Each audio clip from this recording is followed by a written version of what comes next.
welcome to another episode of Geek Money Life.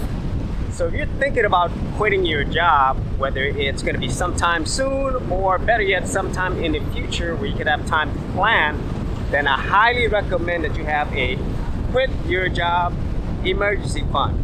So what do I mean by that? Well, basically this fund is set up just in case you do decide to quit your job or you're already planning to. And the actual math of it is pretty simple. Just kind of figure out how much your monthly expenses are, and specifically how much of your expenses is related to your job income. So in this case, if it's just you as an individual, just kind of figure out how much it costs you to live per month. And then if you are with a family or a partner, then you can definitely split it up then.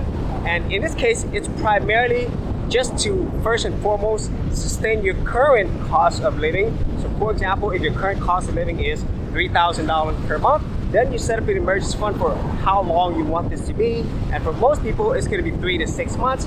But ideally, if you want a longer period to where you can look for something else, or maybe start other things like another business or a side business, then you could easily just go ahead and save more money. So in this case, you have your first quit your job emergency fund where you actually can sustain your current lifestyle.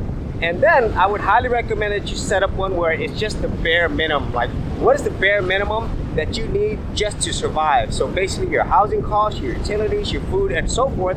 So for example, if your current lifestyle cost is $3,000 per month, but you could actually live on $1,500 per month, then go ahead and set up that plan as well. So that kind of gives you some options.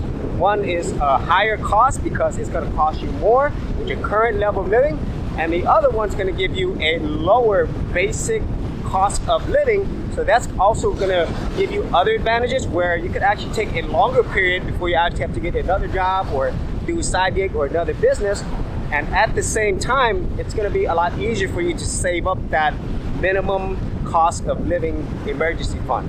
So those are my quick thoughts on your quit your job emergency fund. I think this is something that everybody should have, even if they're not thinking about quitting your job, because you never know, you might lose your job. And in this case, you have your quit your job emergency fund available for you for those types of emergencies. So if you actually had any thoughts on this, be sure to leave in the comments area below.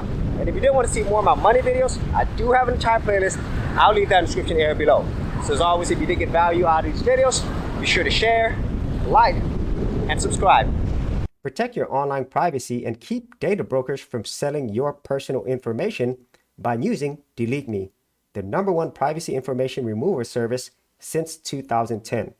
Sign up today and get 20% off your first order. For more information, check out the affiliate link in the description area below.